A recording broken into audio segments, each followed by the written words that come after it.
Olá, tudo bem? Então nós vamos falar nessa dica de hoje sobre o programa de investigações geológico-geotécnico. Eu quero antes de mais nada dizer que esse programa de investigações é necessário para qualquer obra de engenharia civil, né?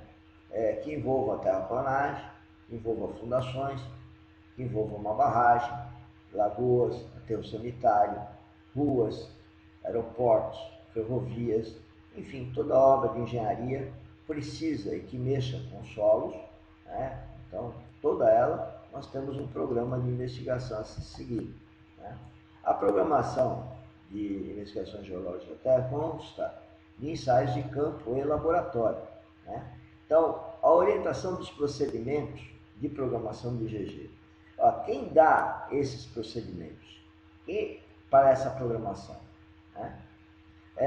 Via de regra, é o consultor geotécnico. O consultor geotécnico, o engenheiro civil geotécnico, tem como responsabilidade orientar esses procedimentos e fazer esses programas de GG.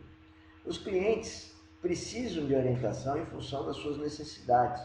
E daí que entra o consultor, que é o orientador. E esse orientador tem que orientar todo o conjunto, né? Não só o cliente, a contratação dos serviços de investigações geotécnicas, né? E a sua execução, para ver se está seguindo. Porque ele, sendo o mentor, ele é o responsável de como fazer, de definir os procedimentos. Pois, à medida que os clientes não apresentam um programa de investigações claro, conforme os nossos padrões, tá? Isso acarreta em resultados que não são os mais adequados. Então, nós queremos passar para os nossos clientes, caso que não tenham um programa de investigação, eu estou aqui para ajudá-los nesse programa de investigação, tá? E também a Trigel é preparada para apresentar esses programas para os senhores, ajudando-os, né, na confecção deles. Então, podem agendar, caso precise, né, uma reunião comigo, Mauro, para receber essas orientações. Eu solicitar do cliente que o cliente, o consultor do cliente, preencha então essas planilhas que me refiro. Eu vou exemplificar. Essas são as planilhas, senhores. Nós temos planilhas, aqui, por exemplo, programa de investigação para sondagens, né? Então, nós temos aqui as sondagens, nós temos aqui as profundidades de cada uma delas, nós temos as coordenadas, a estaca, né? Dependendo do tipo de obra. Nós temos os tipos de sondagem a percussão que vai ser feito, né? Nós temos isso também com as sondagens a travo, a mesma coisa. Veja que essa é muito importante, a localização, né? Nós temos também, com relação às sondagens rotativas, o tipo de sondagem rotativa, os diâmetros. Nós temos os poços, né? Enfim, é essa tabela que o senhor receberá quando passar uma programação, ou quando nós passarmos uma programação. Ela é o nosso padrão, né? Falando dos ensaios de campo, ensaio palheta, os penetrométricos, né? As coletas de amostra, né? Os ensaios laboratório, os ensaios de laboratório de caracterização, né? E o cronograma de execução. Então, aqui é só um exemplo, senhores, para que a gente possa entender essa questão com relação ao programa. Voltando então aqui, né? Com relação ao programa de investigação.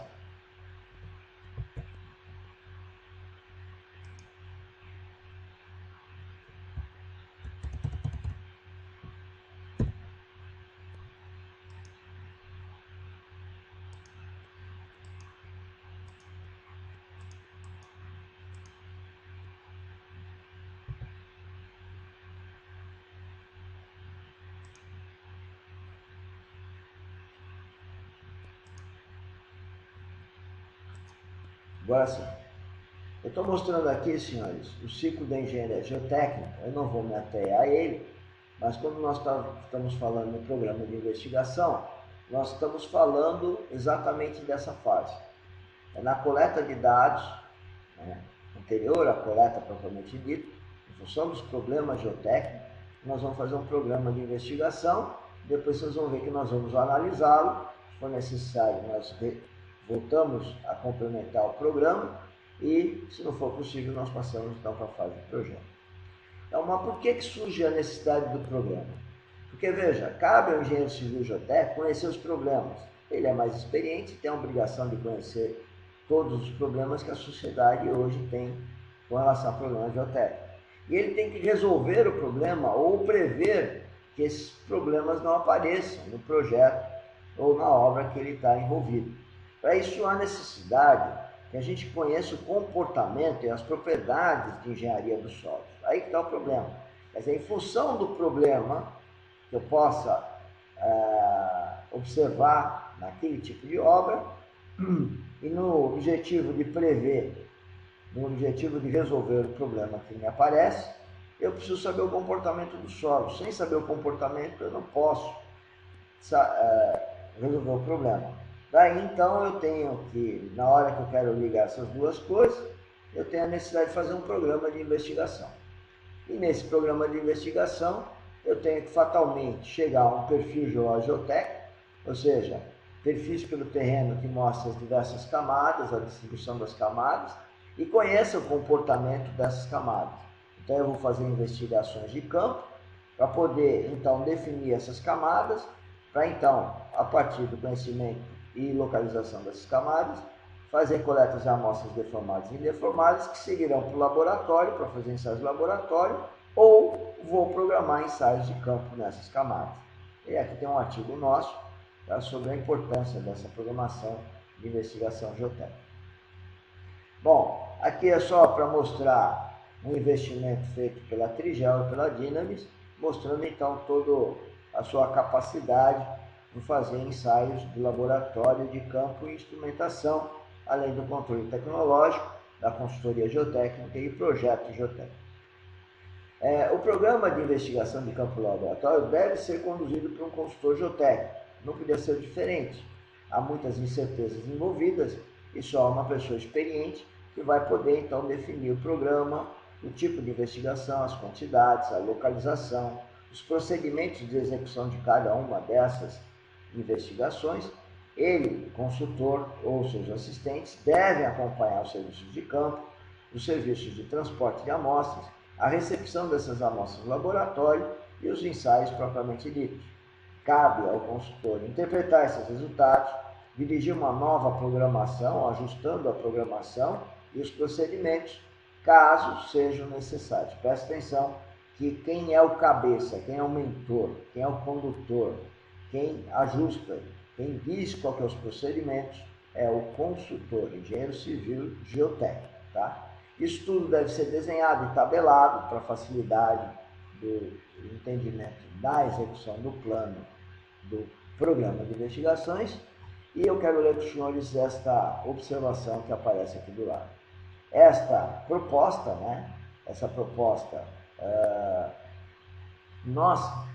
quando nós fazemos ensaios de laboratório, não inclui a interpretação dos resultados, pois isso cabe ao consultor. Os procedimentos de execução dos ensaios caberá ao engenheiro civil geotécnico, assim como a interpretação. O que a gente está querendo deixar bem claro é que, se a Trigel é contratada apenas para fazer ensaios, cabe ao consultor geotécnico toda essa questão de programar, de desenhar, de interpretar. Não cabe ao laboratório, o laboratório apenas executa.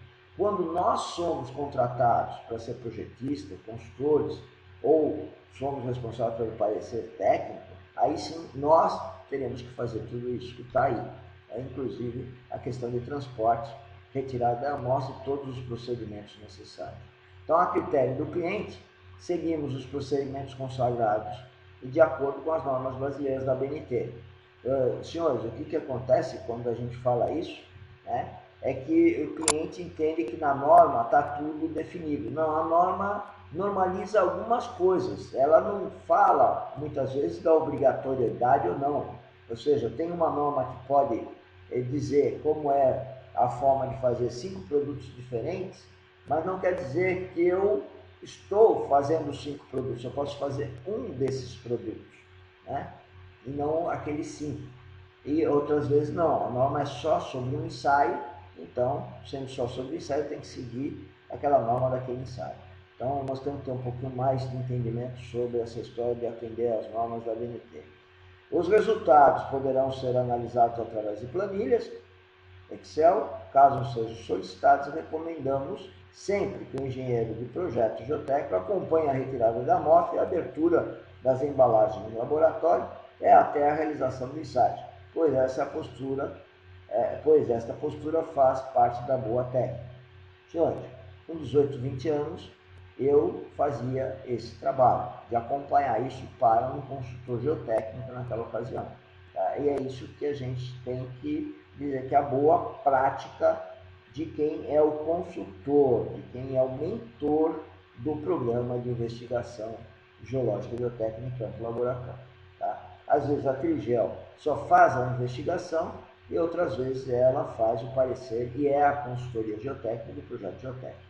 Então, são duas situações diferentes que devem ser deixadas bem claras. Tanto numa como na outra, tá? Há necessidade de ter um desenho com toda a legenda de todas as sondagens que devem ser feitas, os poços, as coletas de amostras, os tipos de coleta, né? Os ensaios penetrométricos que foram usados, né? Enfim, toda a programação deve estar documentada em desenhos e em tabelas. Aqui é uma citação da norma da ABNT 8036 sobre o programa de sondagem da percussão, aqui fala em ciclos de reconhecimento dos solos para fundações de edifícios. Por que a gente põe essa norma? Né? Porque o programa de investigação, a quantidade de alocação dos fundos necessários para o desenvolvimento da investigação geológica e geotécnica deverá obedecer a orientação do consultor. Aqui está Dimeles, mas na verdade é do consultor. A norma não fala onde fazer o furo, nem fala da profundidade. Ela dá uma ideia, em função da área construída, o número de furos. Apenas isso. Tá? Então, nós teremos que destacar aqui com a palavra que está dito Dimeles, é que o consultor que deve, então, estar sempre acompanhando isso, como nós falamos no slide anterior. Né? Está escrito aqui, ó, durante a execução, as quantidades previstas poderão sofrer alterações quando houver necessidade, conforme definido pelo engenheiro da Dimeles, pelo engenheiro da consultoria. Né? Quaisquer alterações de quantidades, critérios, locação, só serão feitas mediante a aprovação do engenheiro, que é o mentor, que é o consultor, que é o responsável pelo programa de investigação.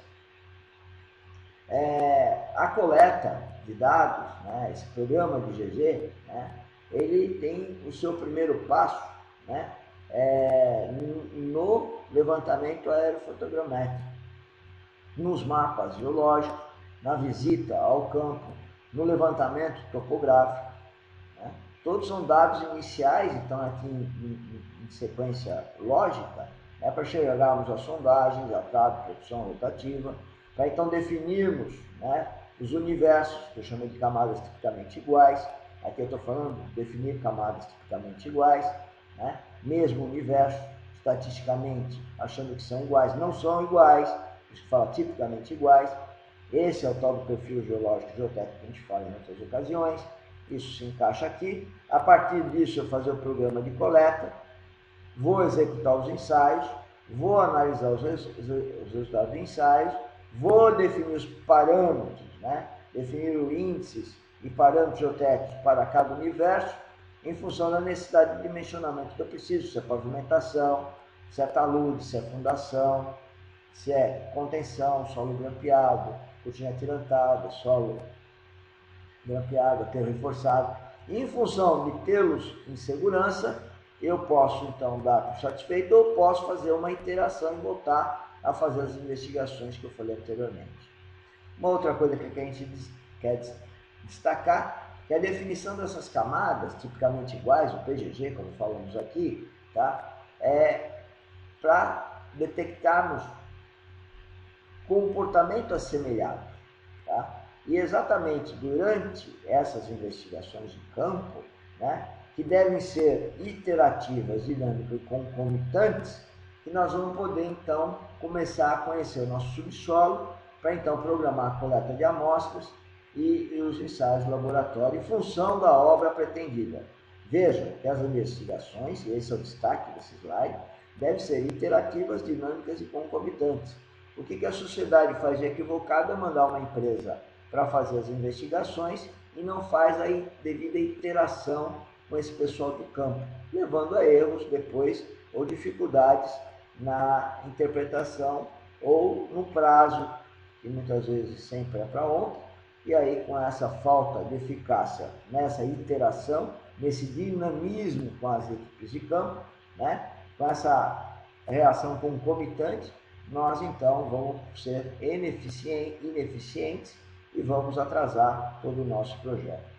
Lembrar também que cabe no programa de investigação verificar a qualidade da topografia, ter uma topografia com densidade de pontos adequadas, né? Ter, então, depois da sondagem da percussão, para seguir esse fluxograma que está aqui. Né? De outra forma, nós já falamos dele. Depois nós temos a coleta de amostra e depois os ensaios de laboratório de campo. Desculpe, de campo a gente pode ter no meio das camadas anteriores, desses itens anteriores. Então, o que esse fluxograma está dizendo? Que, começando do fim, para fazer os cálculos, verificação de segurança, eu tenho que estabelecer metodologias de cálculo. A hora que eu tenho metodologias de cálculo, né, eu posso, então, tem os cálculos feitos, eu posso pensar na concepção da solução daquele problema, eu tenho um modelo físico que eu tenho em função da obra que eu estou enfrentando, eu preciso analisar e interpretar, como nós já falamos, né, os perfis através da sondagem que nós fizemos, ensaios exponetrométricos, né, ensaios de atraso, e da outra feita eu tenho que ter amostras ou pesquisa bibliográfica ou experiência para definir os parâmetros de cálculo. Ou seja, o que eu quero dizer? Que eu tenho que saber o problema, eu tenho que investigar face a esse problema, fazendo sondagens, topografia, ensaios, pesquisa bibliográfica, experiência. Com sondagem, topografia, eu vou definir os perfis.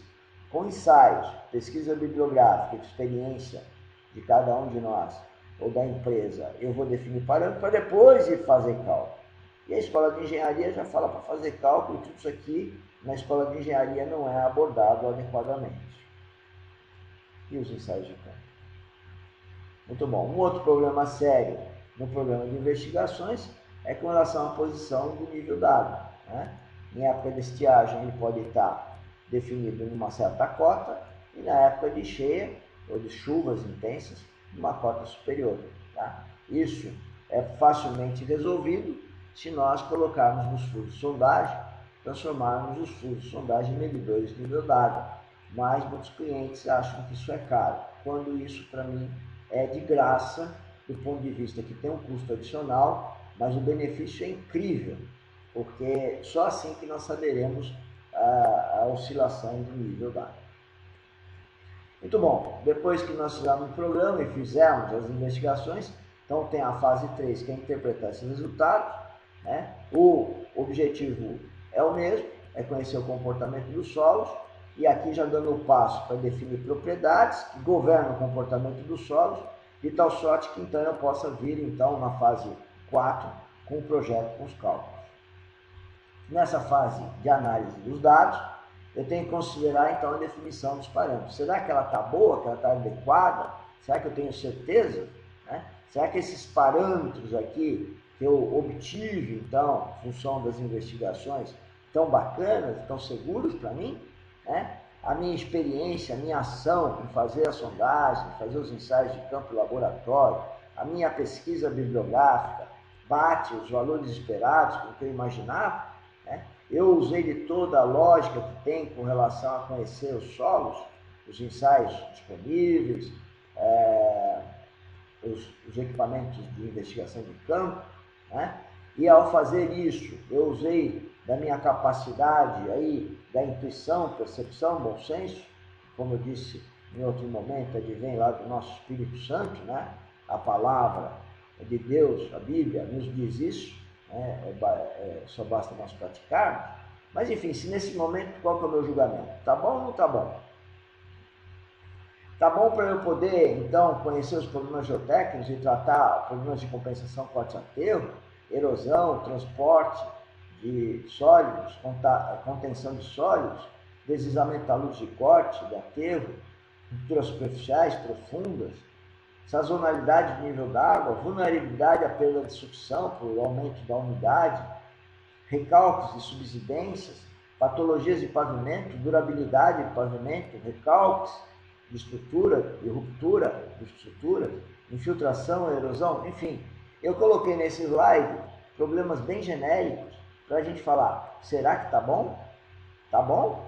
Com isso aqui, eu chego aqui, eu vou calcular, vou dimensionar.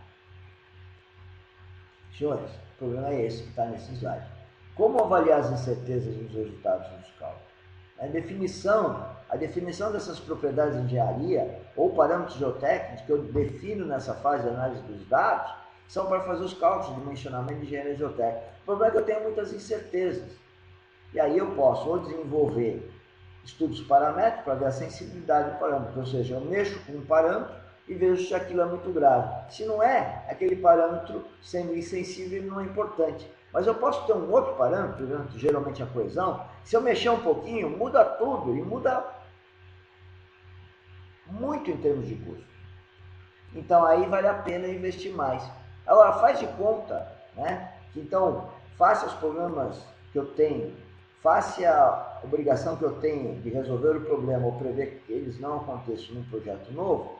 Eu, ao ter que conhecer então esse comportamento dos solos, né, das propriedades de engenharia, para interagir aqui nessa análise do programa, depois de feito todos os ensaios, depois de levado em consideração toda essa importância das investigações, e me falte ainda informações. Face às incertezas, então, que sempre eu devo considerar, essas variabilidades, então, o que eu posso, depois que eu consultei mapas geológicos, geotécnicos, pedológicos, depois que eu vi mapas, fiz a visita ao campo, depois que eu fiz essas programações, essas investigações, fiz análise da topografia, verifiquei a assertividade dela, a precisão, depois que eu fiz os PGGs, programa de coleta, depois que eu tirei as devidas coletas foram por mim acompanhadas e pela minha equipe, transporte, recepção no laboratório, tudo a contento. Depois que eu fiz a análise, então nesse momento que eu estou fazendo a análise da representatividade, depois de garantir que os valores esperados estão ou não a contento com os valores que eu estou recebendo, eu pergunto, há necessidade de amostragem, ensaios adicionais? É essa a pergunta, é essa a encruzilhada. Será que eu complemento ou não? Será que eu preciso de mais ou não? Então, o programa deve ser realizado por um consultor geotécnico experiente e não pode ser diferente exatamente por causa dessas incertezas. Ele é o responsável e ele tem que avaliar, bom, preciso investigar mais, preciso fazer isso com mais quantidade, com mais investigação, com outros tipos de investigação, e aí eu teria que desenhar, enfim, documentar e seguir toda essa orientação que nós já olhamos, para fazer então uma nova reavaliação do quadro que nós já falamos, que é a nova programação, fazer a execução das sondagens, das investigações de campo e laboratório, ou ajustar, complementar o quadro de resumos e aí então fechar o diagnóstico. Mas se eu, ao definir essas propriedades, eu tiver dúvidas, a pergunta que eu faço nesse momento é como que eu faço? E aí emburrica o projeto? Emburrica o parecer? Não emburrica nada. O importante é você ter consciência das incertezas. E agora, na fase de projeto, colocar essas incertezas de tal sorte que na hora da obra você, então, extingua, elimine essas dúvidas. Muito bom. E vamos aqui fazer a simulação de algumas situações. Definir propriedades mecânicas, compressibilidade, resistência no caso de taludes e permeabilidade no caso de diques e barragens. Para isso, então, eu vou executar ensaios de laboratório, fazer pesquisa bibliográfica, fazer pesquisa no banco de dados, cada empresa de consultoria tem, e a Trigel e a Dinamis têm o dele. Lembrar da história das amostras deformadas e indeformadas. Eu quero esclarecer aqui que as deformadas são para ateus, né? Eu vou escavar aqui, não preciso de amostra indeformada, mas eu preciso de amostra deformada, que essa escavação vai dar origem a um aterro. E eu tenho as amostras indeformadas. Eu preciso conhecer as propriedades quando em maciços remanescentes de escavação e quando eu tenho aquele solo como fundação de um aterro. Vamos ver isso daqui de uma forma mais detalhada. No caso de aterro, vamos lá, um pouco mais devagar. No caso de aterro, eu tenho que pôr um peso de terra sobre um certo terreno, né? Eu tenho que saber as propriedades de resistência desse aterro. Eu preciso saber as condições de compactação que eu vou fazer esse aterro, para que ele tenha certa resistência e que ele não venha a romper, né? Mas eu tenho a fundação, porque a ruptura desse aterro pode se dar pela fundação. Então eu tenho uma ou mais camadas de fundação e delas eu preciso ter a propriedade de resistência. Qual que é a resistência dessa fundação? Qual que é a compressibilidade dessa fundação? E se eu tiver mais do que uma camada? Eu também tenho que saber a resistência e a compressibilidade dessas duas camadas. Eu também tenho que saber o nível d'água onde se encontra, né, para saber se temos problema de variação de umidade ou variação de nível d'água. Eu tenho que verificar, então, se o solo não for saturado, os problemas de expansão e colapso, né? E com estes elementos, né, eu vou, então, fazer os cálculos de estabilidade, ruptura pelo aterro e pela fundação. Eu quero saber se vai romper por aqui, só pelo aterro, ou se eu vou ter ruptura que vão passar pelas camadas de fundação, né? Então, o resuminho é esse, meus queridos. Aqui eu pego um círculo hipotético, só para estilizar aqui para os senhores, fazendo uma ruptura pelo corpo do aterro e pela fundação, e aqui tem esse vermelho mostrando, então, os recalques, né? O que diz, então, nessa última frase. E quando for escavação, talude de corte ou de escavação, eu tenho, então, o terreno aqui e vou fazer uma escavação. E a pergunta é, qual que é a propriedade de resistência desse material ou dos outros materiais? Então, tanto um maciço remanescente da escavação como esses de baixo, né, essas camadas típicas, eu preciso saber a condição do nível d'água, preciso saber a resistência, preciso saber se há uma perda de resistência com infiltração, isso é muito importante nesses maciços, quando eles não estão saturados, né? E com esses elementos, então, eu vou verificar a estabilidade, né?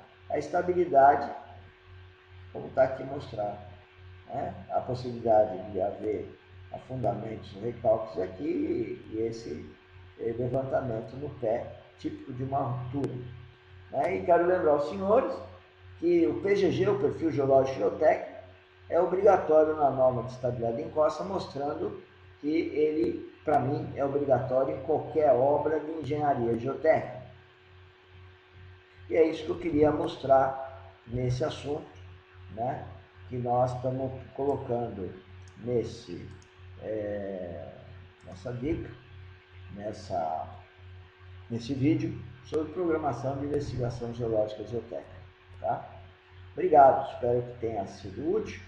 E qualquer um que tiver dúvida pode me procurar e nós esclareceremos. Muito obrigado.